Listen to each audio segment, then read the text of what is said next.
wanted to be a drug dealer. We got caught. You smell me? I had little niggas that gonna take charges for me. And I have said several times on this camera, and the little nigga have said several times on the camera, and it's on the dash camera, on like the real police dash camera, that he said that the weed was his. And damn right, I told the police that it was his too in the profit. I had every right to do that. We knew on every flight, if this flight land and some shit fucked up, Christian Hart gonna take the charge. If he can't take it, his brother J-Rock gonna take the charge. 100%. So it ain't like I've been denying, like, oh, Ralo did I did a profit. I told them folks that it was Christian Hart weed. The same thing that he said on the motherfucking camera when the police stopped him. So nigga can say Ralo snitched all they want, and I done said over and over. Yeah, I told the police that it was Christian Hart weed. Man, listen, they got a real bad substance out here that is called peel powder Peru cocaine. A lot of your favorite entertainers and rappers is on such a drug.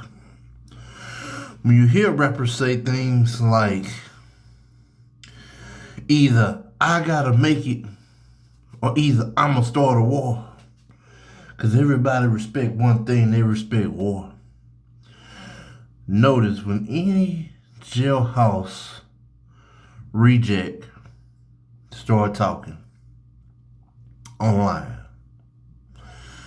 just know 3 things is coming out of this person's mouth: lies, fairy tale, and bullshit. Now, what we have here, if you look, they got this gentleman that's clearly on some form of powder. Let's hear some of the things he said, all in a 2 to 3 hour span. And this right here will let you know what drugs can do to your brain. Run it. Golly. Boy, I got a whole bunch of money. I don't know where it come from. Man, this I ain't doing nothing for free no more, man. This shit just, man, these people just paid me dearly. It's up. I'm finna go. I'm kind of like out of here. I gotta go get some bowls now. I'm talking about, I just choke slam Ralo, then walked over there like this, and choke slam Honey Call. Yeah, then went over there and made them niggas tap-out. Bitch, if this was a wrestling match, I will be the Big Show, and they'll be tag team partners as the Dudley Boys. Right now, I don't got a bitch. I ain't got a clique. I ain't got a car. I ain't got a house. Bitch, I'm a movie retard. Bitch, you can't hit a movie retard.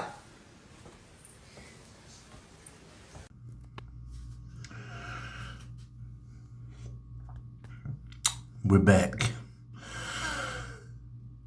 He suffers from great grand delusion.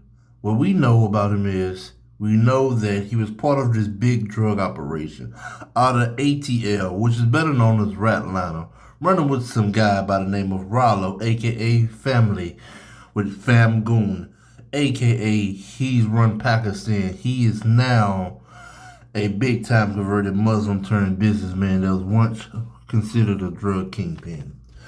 What this guy right here will be known as, if someone is not from the streets and never been known in the streets and no such thing, you've been living on the rock, he would be known what you would call a runner. People become a runner and what you would call a jacker or a taker because he have a minuscule brain, he do small things, and he can easily be trained and maintained with the right amount of money and possibly the follow-up to drugs or snorter or powder sniffer, whatever form you would like to take. But what this gentleman did was he ran custom drugs, which would be weed, cocaine. He ran it through Southwest Airlines, right? He landed 130 packs. Then he got jammed up in the Rico with his brother, Ralo from Pakistan, drug kingpin, and his little scrawny ass. Now, this is something we gotta say about these rappers and street guys. Man, anytime you catch a rapper coming out, a street guy coming out talking about the operation like he did, you gotta know he was either the middleman, a fiend, or just one of they crashed out rejects. Because ain't no way on God green earth this man will get online and say things that I'm pretty sure ain't even in his indictment paperwork. But what a lot of snitches have realized is that if I come online, I make a smash, I make a name for myself, I can do the little Woody protocol. I can get online, talk about people, act real tough, act real bad, and just maybe, just maybe, where I'm from, they won't kill me, and I can sit here and give me some money off this shit, and I can talk about anybody and everybody in the operation as if I was just this hellified, verified guy, which he was no such thing. He was just what you would call a peddler. But anyway, what the tweaker said is, he said, hey, listen, the big dog Ralo, went from making $30K a week to $1 million. Now, let's be clear. Anybody with a brain know if they bust a drug operation, you do not ever want to claim how much money you was making unless the feds actually catch you with said amount. Because in a lot of cases, if they say they caught you with this amount and you was making more, it could cause problems. Well, this guy here that was part of the operation came out saying numbers and making claims. And then when you get deep into his story, you realize the drug lord kingpin Ralo put dick on his wife. That's why he's saying all this shit. So basically, Ralo realized he had this boy, his little tweaker had this bad little woman, right?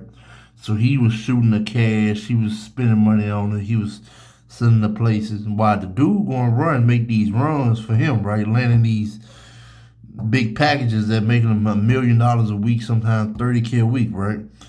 He realized while he sent his boy to go off here and go do this, he got a real street bitch with him that's really a trap bitch, and he liking the trap bitch, so he's sitting there spending money on it, and he wound up fucking the nigga wife. Now, if you don't know nothing about nothing, the greatest weapon on earth is a woman. 'Cause wars, villages, cities, towns, kingdoms, worlds have all been ended behind a woman and her kid. That shit move worlds. That shit be stronger than God. That shit'll make some niggas go to war. And this right here is what you have.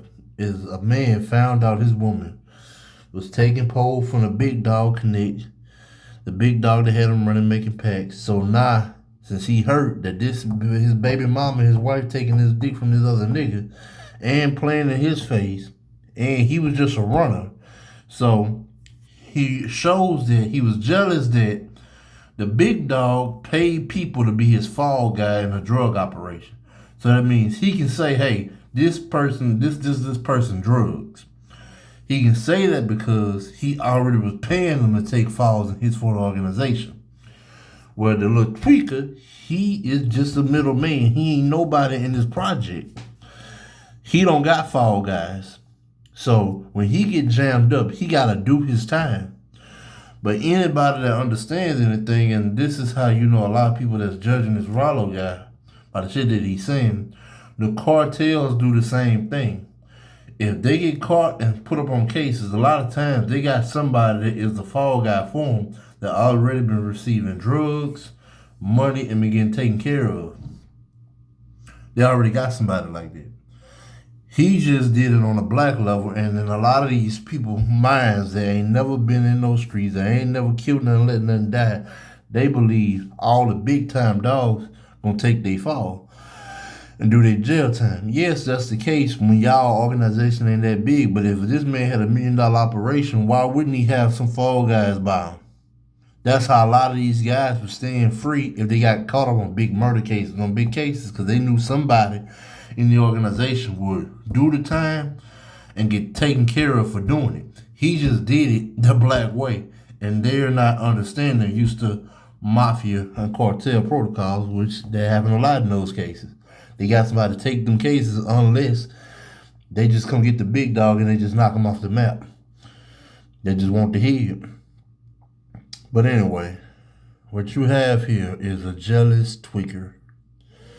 He has smoked a lot of cocaine. He has been tweaking out on interviews. He has been saying anything, trying to make Honeycomb Brazy and Ralo, Fam Goon, a real ock, crash out and slaughter. He done said Honeycomb Brazy gay.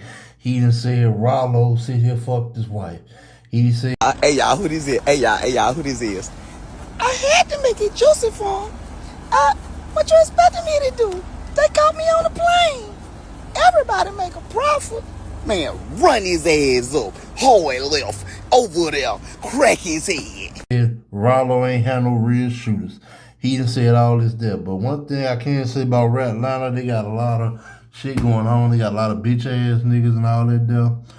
But Ralo was the real thing, because even though he snitched, none of the big dogs in the music industry or nobody that was real big and known came out playing with him.